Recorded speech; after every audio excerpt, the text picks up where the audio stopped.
그러면 이번 총선의 변수들은 뭘까요? 숫자로 풀어보는 시간을 준비했습니다.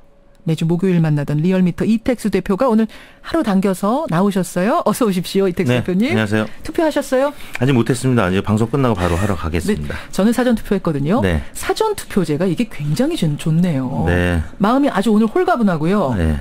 편리합니다. 훨씬. 숙제를 미리 한 기분. 네. 그래서 이번에는 사전투표가 금토 이틀 있었는데 저는 요거 확대하면 아마 투표율이 쑥 올라갈 것 같다는 확신이 들어요. 네네. 네, 이것도 좀 감안해 주시고 그 여론조사기관의 대표로서 10수년간 많은 선거를 겪어보셨는데 네. 이번 총선만의 두드러진 특징을 한마디로 표현한다면 뭐라고 표현하시겠어요? 본 선거보다 공천이 더 뜨거웠던 선거가 아니었나 싶습니다. 아, 공천 선거. 네. 그러고 보니까 그러네요. 네. 예, 각 당에. 실제 종편 방송의 시청률도 그때가 훨씬 더 높았다고 하더라고요. 공천 작업할 때. 네, 공천이 새누리당 끝난 같은 뭐 다음에 유승민 파동이 있었고, 네. 뭐 더민주도 마찬가지로 뭐 정청래 의원 컷오프되고 이러면서 많은 네. 이야기들이 있었으니까요. 네. 그러네요. 그런 반면에 정책은 실종된 선거였고. 그렇습니다. 그런 건 안타깝고. 네. 그나저나 이번 선거의 투표율은 지난 총선에 비해서 높을 거란 전망 많던데 어느 정도 예측하세요? 네. 사전 투표율이 말씀하신 대로 많은 분들이 참여를 해서 예.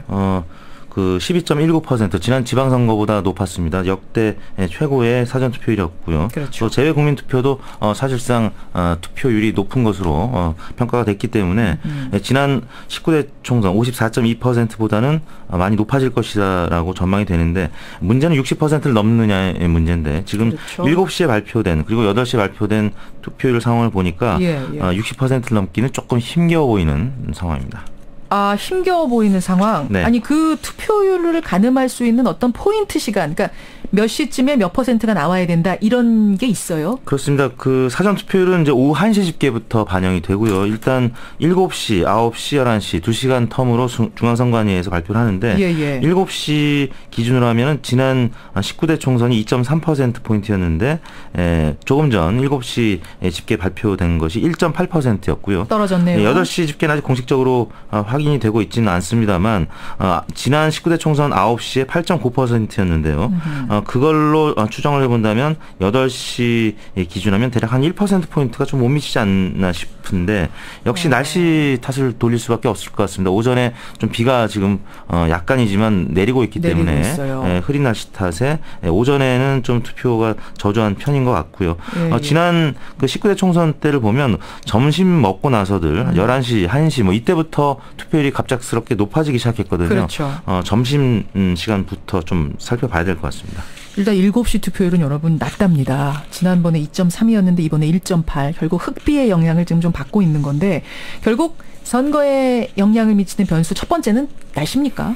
그렇습니다. 날씨가 흐리면 투표율은 지난 18대 19대를 저희가 해봤기 때문에 좀 저조했던 전례가 있고요. 다만 그 날씨와 또 정당 투표율 분석한 미국 예일대의 강호창 박사가 논문을 썼는데요. 지난 17, 18, 19대 총선을 분석을 해보니까 강수량이 10밀리 증가하면 보수 성향의 정당이 0.9%포인트, 약 1%포인트 감소하는 것으로. 그러니까 비가 오면 진보 성향 정당이 1%포인트 가깝게 정당 득표율이 올랐다라는 논문 분석이 있었습니다. 그래요? 네, 비가 오면 투표율은 낮아지지만 젊은 투표층들이 놀러가지 못하고 투표를 하기 때문에 진보 성향 정당 득표율이 한 1%포인트 가깝게 0.9%포인트 올랐다는 얘기거든요.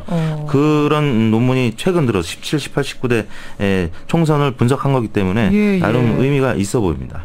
그 순간에 투표율이 나왔네요. 8시 투표율이 발표가 됐습니다. 4.1. 와, 많이 올랐어요. 7시 때 1.8이었는데 8시에 4.1 맞습니까? 8시. 그렇다면 뭐 대략 지난 총선과 비슷한 수준으로 지금 회복이 된 것 같고요. 그래요? 네. 1시부터 이제 반영될 사전투표까지 얹어진다면 확실히 뭐 60%에 근접한 예측은 가능하겠는데요. 오후에 얼마나 많이 나오느냐에 따라서 60%가 넘을지 결정이 될 것 같습니다. 마의 벽이라고 총선에서는 마의 벽이라고 일컬어지던 60%를 과연 넘을 것인가 첫 번째 관전 포인트였는데 어쨌든 날씨 변수가 그렇고 또 다른 변수가 있다면 뭡니까? 결국에는 지금 경쟁이 치열한 수도권 지역구하고 또 호남 이쪽 지역구에서 단일화 연대가 안 이루어졌기 때문에 그렇죠. 전략적 투표가 과연 얼마나 일어날 것이냐. 당선 가능성이 높은 후보에게 밀어주는 그런 현상을 전략적 투표라고 하죠. 그리고 이제 반면에 제3, 4당에는 비례대표 후보를 지원해주는 그래서 교차 투표라고 하는데요. 이런 교차 투표가 어느 정도 일어날지 지난 총선 때도 소폭이지만 있었습니다. 근데 이번엔 조금 더 크지 않겠느냐라고 보여지는데 실제 그런 결과가 나타날지는 지켜봐야 될 것 같습니다. 그러니까 비례대표를 뽑는 정당 투표에서는 지역구 후보를 내가 찍었던 그 후보의 당과 다른 당을 뽑는 이런 투표를 하는 경향. 네네. 이게 그럼 중도층에서 많이 나타나요? 이런 심리는? 그러니까 소극적인 보수층 그리고 약간 중도 성향이겠죠. 그래요. 그다음에 중도 성향이 있는 또 진보층 이런 계층들이 가령 새누리당을 지지했다가 약간 중도 성향이 있는 분들이 이념적인 스펙트럼이 비슷한 국민의당을 좀 지지할 간다든지. 수도 있고 더민주의 경우에는 더민주 후보를 찍고 또 정의당을 또 비례대표에서는 찍는다든지 그런 이념적인 스펙트럼상 약간씩 오른쪽 왼쪽으로 움직이는 현상이 나타날 것 같습니다. 그럴 수 있군요. 그러니까 이 후보를 찍으면서 이 A 후보의 당이 예뻐서 찍는 건 난 아니야 라는 걸 보여주기 위해서 당은 다른 당을 찍어버리는 교차 투표. 그러니까 이 교차 투표로 가장 큰 이익을 볼 정당을 어디로들 전문가들은 보세요? 지금은 이제 국민의당과 정의당 이 두 정당으로 보고 있고요. 선거 그 여론조사 공표 금지 직전까지 발표된 결과들을 보면 실제 여러 조사기관들에서 확인이 된 바 있습니다. 그렇군요. 세 번째 변수는 뭡니까? 세 번째 변수는 역시 그 세대별 투표율인데요. 5, 60대가 지금 새누리당 공천 과정에서 좀 실망한 보수층이 투표를 좀 적극적으로 하지 않겠다. 지난 19대 때에 비하면 선관위 조사 결과도 그렇게 나타났고요. 맞아요. 반면 20, 30, 40대는 적극적인 투표 의사율이 좀 많이 증가를 했습니다. 그래서 이번 총선이 결국 정권 심판론, 회고적 투표의 가능성이 조심스럽게 더 큰 것이 아니냐 이렇게 점쳐지는 대목이라고 할 수 있겠습니다. 부동층들은 어떻게 움직일 것 같으세요? 사실 부동층이 굉장히 많았잖아요, 이번에. 그렇습니다. 부동층이 이제 두 부류로 나누어지는데요. 실제 투표를 안 할 분들이 포함이 돼 있고 투표를 하려고는 하는데 표심을 아직 못 정했거나 정했어도 밝히기 꺼려하는 분들인데요. 맞아요. 일단 그 5, 60대의 투표 의향률이 처음에는 좀 낮았다가 저희가 어제 그제 조사를 해보니까 좀 많이 향상되는 모습을 보였습니다. 그래서 새누리당의 과반 의석 전망이 그래서 점점 더 커지고 있는 것이고요. 선거 초반에는 20, 30대의 그 적투표층 비율이 굉장히 높았었는데 후반으로 갈수록 조금 주춤해지는 양상을 젊은 층은 나타냈습니다. 오히려 그래서 새누리당이 뭐 이런 현상이라면 한 160석 이상도 가능하지 않겠느냐라는 것이 그 얘기를 좀 선거 해보죠. 종반 이후에 나타나고 있습니다. 지금 각 당이 뭐 어제까지 저희가 인터뷰했습니다만 새누리당은 145석 얘기하시더라고요. 그럼 국민의당은 40석 우리 목표로 하고 있다 얘기를 했고 정의당은 두 자릿수 의석 10석 정도 얘기하고 있었고 더민주는 100석도 힘들 것 같다. 뭐 이런 얘기들을 하는 게 판세 분석, 각 당의 판세 분석이었는데 이택수 대표는 어떻게 보세요? 일단 가장 관심의 대상이 되는 대목이 더민주의 100석 가능성 여부인데요. 그렇죠. 실제 여론조사 기관들이 발표한 것들을 다 정리를 해보면 지역구만 따졌을 때 80석 정도 또 버거운 상황으로 나타나고 있습니다.